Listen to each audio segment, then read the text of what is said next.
BJP സമരക്കാരുമായി ചർച്ചയ്ക്കുള്ള ശ്രമങ്ങൾ തുടർന്ന് കേന്ദ്ര സർക്കാർ. എന്നാൽ ചർച്ചയിൽ അനിശ്ചിതത്വം തുടരുകയാണ്. ഇന്നലെ രാത്രിയുണ്ടായ സംഘർഷത്തിന്റെ പശ്ചാത്തലത്തിൽ കൂടുതൽ സുരക്ഷാ ഉദ്യോഗസ്ഥരെ വിന്യസിക്കും. സൻസദ് മാർഗിൽ നിയന്ത്രണങ്ങൾ കടുപ്പിച്ചു. കേന്ദ്രമന്ത്രി ധർമ്മേന്ദ്ര പ്രധാന്റെ രാജി ആവശ്യപ്പെട്ട് പ്രതിപക്ഷം ഇന്നും പാർലമെന്റിൽ പ്രതിഷേധമുയർത്തും.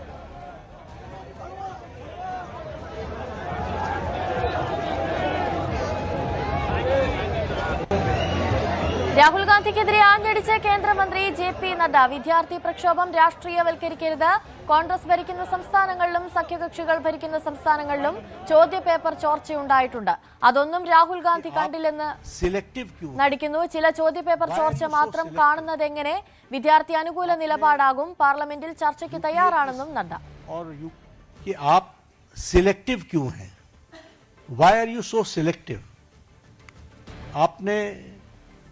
यूपीए की और यूपीए के सपोर्टेड सरकारों को, जिसे हम इंडी गठबंधन कहते हैं, इंडी अलायंस कहते हैं, उनकी गवर्नमेंट्स के बारे में आपने क्यों नहीं चर्चा की? क्यों आपने अपने आप को उससे अलग रखा? ये स्पष्ट बताता है कि आपका उद्देश्य छात्रों का हित नहीं है। आपका उद्देश्य एजुकेशन में बढ़ोतरी हो, एजुकेशन की क्वालिटी में बढ़ोतरी हो, स्टूडेंट्स को जस्टिस मिले, इसमें आपका इंटरेस्ट नहीं है। आप स्टूडेंट्स के विषयों को, डिमांड्स को लेकर के आप पॉलिटिकल माइलेज लेना चाहते हैं, राजनीतिक रोटियां सेकना चाहते हैं, जो कि दुर्भाग्यपूर्ण है। लेकिन मैं इस मोड़ पर एक बात जरूर कहना चाहूंगा कि यह समय ये नहीं है कि हमारी सरकारें, आपकी सरकारें, तुम्हारी सरकारें, इस तरीके से हम इन चीज़ों को विभाजित करें। ये गंभीर मसला है और जैसा मैंने आपके सामने कुछ नाम गिनाए, ये बड़ी लंबी लिस्ट है जिसमें यूपीए की सरकारें इन्वॉल्व हैं जहां पेपर लीक हुआ है। लेकिन हम आरोप प्रत्यारोप से बाहर निकल करके हमें इस पर चर्चा करनी चाहिए, और चर्चा करने का जो सबसे अच्छा माध्यम है वो है सदन, वो है पार्लियामेंट, और हम चर्चा के लिए तैयार हैं। ये 25वां दिन है मेरे अनशन का. ആശുപത്രിയിൽ നിന്ന് വീഡിയോ സന്ദേശവുമായി സോനം വാങ്ചുക്ക് ഇപ്പോഴും ജീവനോടെയുണ്ടെന്നും 25 ദിവസത്തിനിടെ 11 കിലോ കുറഞ്ഞെന്നും സോനം വാങ്ചുക്ക് പറഞ്ഞു. പ്രതിഷേധിച്ച വിദ്യാർത്ഥികൾക്കെതിരെ പ്രതികാര നടപടികൾ പാടില്ല, നിയമ നടപടി ഉണ്ടാവില്ലെന്ന് ഉറപ്പ് ലഭിച്ചാൽ നിരാഹാരം അവസാനിപ്പിക്കുമെന്ന് വീഡിയോ സന്ദേശത്തിൽ സോനം വാങ്ചുക്ക് പറഞ്ഞു. दिन है मेरे अनशन का.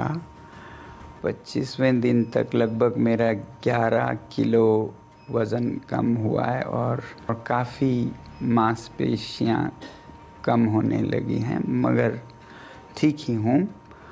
कल मैं रात को यहाँ गुड़गांव के एक निजी अस्पताल में लाया गया हूँ सफदरजंग से, और मैं दाद देना चाहता हूँ उन सभी छात्रों को जिन्होंने इतने शांतिपूर्ण तरीके से खुद पर लाठियाँ खाते हुए वापस कोई हमला ना करते हुए, हालांकि बहुत उकसाने पर भी और कुछ तत्वों को पत्थर फेंकने के लिए लाए जाने पर भी आपने सब्र से काम लिया.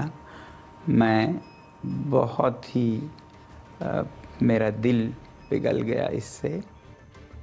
ധർമ്മേന്ദ്ര പ്രധാന്റെ രാജിയിൽ നിന്ന് പിന്നോട്ടില്ലെന്നാണ് CJPയുടെ നിലപാട്. അതുവരെ സമരം തുടരാനാണ് തീരുമാനം. ഡൽഹിയിൽ കനത്ത സുരക്ഷാ വലയത്തിലാണ്. കൂടുതൽ വിവരങ്ങളുമായി VR കാർത്തിക് ചേരുന്നുണ്ട്. കാർത്തിക്, CJP കടുത്ത നിലപാടെടുത്തിരിക്കുകയാണ്. ഇപ്പോൾ ധർമ്മേന്ദ്ര പ്രധാൻ രാജിവെച്ചാൽ മാത്രമേ ഈ സമരം അവസാനിപ്പിക്കൂ എന്നാണ് അവർ പറയുന്നത്. അതുപോലെ തന്നെ ഒരു പരിഹാരമുണ്ടാകാത്ത ചർച്ചയ്ക്ക് തങ്ങൾ തയ്യാറല്ല എന്നും അവർ പറയുന്നു. അതോടൊപ്പം തന്നെ സർക്കാർ ചർച്ചയ്ക്ക് ശ്രമിക്കുന്നുമുണ്ട്. ഇന്നെങ്കിലും ഒരു ചർച്ചയ്ക്കുള്ള സാധ്യതയുണ്ടാകുമോ? CJPയുടെ പ്രതിഷേധക്കാരുമായി കേന്ദ്ര സർക്കാരിന്റെ ചർച്ചയിൽ അനിശ്ചിതത്വം തുടരുകയാണ്. ചർച്ചയാവാം എന്ന് കേന്ദ്ര സർക്കാർ ആവർത്തിക്കുമ്പോഴും ചർച്ചയ്ക്ക് വഴി തുറന്നിട്ടില്ല. അതായത് CJP ഇതുവരെ ചർച്ചയ്ക്ക് തയ്യാറായിട്ടില്ല. അല്പം മുൻപ് അഭിജിത് ദീപ്കെ രാവിലെ പ്രവർത്തകരെ അഭിസംബോധന ചെയ്ത് സംസാരിച്ചപ്പോഴും പ്രധാന ആവശ്യമായി മുന്നോട്ട് വെച്ചത് കേന്ദ്ര വിദ്യാഭ്യാസ മന്ത്രി ധർമ്മേന്ദ്ര പ്രധാൻ രാജിവെക്കണം, ആ രാജിയല്ലാതെ ചർച്ചയ്ക്കില്ല എന്നൊരു നിലപാടാണ്. അതുകൊണ്ട് തന്നെ സ്വാഭാവികമായും ഒരു ചർച്ചയ്ക്ക് അനിശ്ചിതത്വം തുടരുന്നു. ചർച്ചയ്ക്കുള്ള സാധ്യതകൾ മങ്ങുകയുമാണ്. പ്രതിഷേധം ശക്തമായി മുന്നോട്ട് കൊണ്ടുപോകാനാണ് CJPയുടെ തീരുമാനം. രാജ്യവ്യാപകമായി ഈ പ്രതിഷേധത്തിന് ഐക്യദാർഢ്യവുമായി കൂടുതൽ സംസ്ഥാനങ്ങളിൽ യുവാക്കൾ രംഗത്തെത്തുന്നുമുണ്ട്. ഈ പശ്ചാത്തലത്തിൽ കേന്ദ്ര സർക്കാരിന് ശക്തമായ സമ്മർദ്ദമുണ്ട്. അതുകൊണ്ട് തന്നെ ഏത് വിധേനയും ഒരു ചർച്ചയ്ക്ക് വഴിയൊരുക്കുക എന്ന സാഹചര്യത്തിലേക്കാണ് കേന്ദ്ര സർക്കാർ എത്തുന്നത്. പക്ഷേ അനിശ്ചിതത്വം തുടരുകയുമാണ്. എന്തായാലും CJPയുമായി ഒരു ചർച്ചയ്ക്ക് സന്നദ്ധമാണ് എന്ന് കേന്ദ്ര സർക്കാർ ഇന്നലെ തന്നെ അറിയിച്ചിരുന്നു.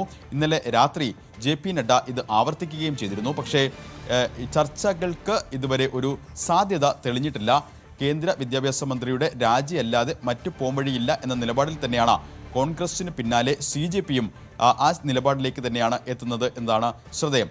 മറ്റൊന്ന്, പാർലമെന്റ് ഇന്നും സ്തംഭിക്കാനാണ് സാധ്യത. കാരണം കഴിഞ്ഞ ദിവസം വലിയ പ്രതിഷേധങ്ങൾക്കാണ് ലോക്സഭയും രാജ്യസഭയും സാക്ഷ്യം വഹിച്ചത്.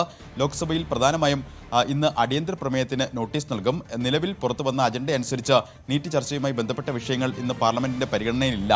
അതുകൊണ്ട് തന്നെ വരുന്ന ആഴ്ചയിലോ മറ്റോ ആവും ഇക്കാര്യത്തിൽ ചർച്ച നടക്കുക. ഇന്നലെ കേന്ദ്രമന്ത്രി കിരൺ റിജിജുവും ഇക്കാര്യത്തിൽ ലോക്സഭയിൽ വ്യക്തമാക്കിയത് ഒരു ചർച്ചയാവാം, അതിന് എല്ലാ കക്ഷികളുമായി കൂടിയാലോചിച്ച് ചർച്ചയ്ക്കുള്ള സമയം തീരുമാനിക്കാം, ചർച്ചയാകാം എന്നൊരു നിലപാടാണ് കേന്ദ്രമന്ത്രി കിരൺ റിജിജു ഇന്നലെ അറിയിച്ചത്. പക്ഷേ അതിനോട് അനുഭാവപൂർണ്ണമായ ഒരു പ്രതികരണമല്ല പ്രതിപക്ഷത്തിൻ്റെ ഭാഗത്തു നിന്നും ഉണ്ടാകുന്നത്. എന്തായാലും പ്രതിഷേധം ശക്തമായി തുടരുകയാണ്. ഇന്നലെ രാത്രി 8:30യോടുകൂടി കൊണാട്ട് പ്ലേസിനടുത്തെ ടോൾസ്റ്റോയ് മാർഗിലും സംഘർഷം ഉണ്ടായി. ഈ സംഘർഷത്തിൽ 5 പോലീസുകാർക്ക് പരിക്കേറ്റു. പോലീസുകാർക്ക് നേരെ കല്ലേറും കുപ്പികളും വലിച്ചെറിയുകയായിരുന്നു. ഇത് വലിയ തോതിൽ ഒരു ഇടവേളയ്ക്ക് ശേഷം സംഘർഷം രൂക്ഷമാക്കുകയും ചെയ്തു. ഏതാണ്ട് 15 മിനിറ്റോളം ഈ സംഘർഷം നിലനിൽക്കുകയും ചെയ്തു. ഇതിന്റെ പശ്ചാത്തലത്തിലാണ് സുരക്ഷാ ക്രമീകരണങ്ങൾ കൂടുതൽ ശക്തമാക്കിയത്. കൂടുതൽ കേന്ദ്രസേനയെ സൻസദ് മാർഗിലടക്കം ഇന്ന് രാവിലെ പുലർച്ചെ മുതൽ വിന്യസിച്ചിട്ടുമുണ്ട്. മെട്രോ സ്റ്റേഷനുകളിലടക്കം കഴിഞ്ഞ ദിവസം ഏർപ്പെടുത്തിയ നിയന്ത്രണങ്ങൾ ഇന്നും ഒരുപക്ഷെ തുടർന്നേക്കും. എന്തായാലും വലിയ ജാഗ്രതയിൽ തന്നെയാണ് ദില്ലി ഉള്ളത്. സമാനമായ സാഹചര്യം തന്നെയാണ് മറ്റ് പല സംസ്ഥാനങ്ങളിലും ഉള്ളത്. അതിൽ ഏറ്റവും പ്രധാനം മുംബൈയിലാണ്. മുംബൈയിൽ 15 ദിവസത്തേക്ക് നിരോധനാജ്ഞ പ്രഖ്യാപിച്ചിട്ടുണ്ട്. ദില്ലിയിലെ സമരക്കാർക്ക് ഐക്യദാർഢ്യവുമായി നിരവധി യുവാക്കളാണ് രംഗത്തെത്തുന്നത്. 400ഓളം പേരെ കസ്റ്റഡിയിലെടുത്തു. ജൂലൈ 18 മുതൽ ഇത്തരത്തിൽ പല സ്ഥലങ്ങളിലായി യുവാക്കൾ ഒത്തുകൂടി ഈ പ്രതിഷേധത്തിന് ഐക്യദാർഢ്യം പ്രഖ്യാപിക്കുന്ന ഒരു സാഹചര്യം മുംബൈയിലുണ്ട്. ആ പശ്ചാത്തലത്തിൽ കൂടിയാണ് അവിടെ നിരോധനാജ്ഞ പ്രഖ്യാപിച്ചത്. ഗുജറാത്തിലും 400ഓളം പേരെ കരുതൽ കസ്റ്റഡിയിൽ എടുത്തിട്ടുണ്ട് എന്നാണ് പുറത്തുവരുന്ന വിവരം. ഗുജറാത്ത് സർവകലാശാലയ്ക്ക് പുറത്ത് കഴിഞ്ഞ ദിവസം ഈ സമരത്തിന് ഐക്യദാർഢ്യവുമായി വലിയ പ്രതിഷേധം ഉണ്ടായിരുന്നു. അങ്ങനെ രാജ്യ തലസ്ഥാനത്തിന് പുറത്തേക്കും ഈ പ്രതിഷേധം വ്യാപിപ്പിക്കുന്ന നിലയിലേക്ക് കാര്യങ്ങൾ എത്തുന്നു. അതുകൊണ്ട് തന്നെ കേന്ദ്ര സർക്കാരിന് മേൽ ശക്തമായ സമ്മർദ്ദമുണ്ട്. എന്തായാലും ചർച്ചയ്ക്ക് സന്നദ്ധമാണ് എന്ന് കേന്ദ്ര സർക്കാർ വ്യക്തമാക്കുന്നു. പക്ഷേ അപ്പോഴും ചർച്ചയ്ക്കുള്ള സാധ്യത തെളിയുന്നില്ല. CJP കടുത്ത നിലപാടിൽ തന്നെയാണ്. കേന്ദ്ര വിദ്യാഭ്യാസ മന്ത്രി ധർമ്മേന്ദ്ര പ്രധാന്റെ രാജിയിൽ കുറഞ്ഞ ഒരു വിട്ടുവീഴ്ചയ്ക്കും CJPയും ഇല്ല, കോൺഗ്രസുമില്ല. സമാനമായ നിലപാട് തന്നെയായിരിക്കും മറ്റ് പ്രതിപക്ഷ പാർട്ടികളും സ്വീകരിക്കുക. ഇന്ന് പാർലമെന്റും പ്രക്ഷുബ്ധമാനാണ് സാധ്യത. അനുശ്രീ. ശരി, VR കാർത്തികാണ് കൂടുതൽ വിശദാംശങ്ങൾ.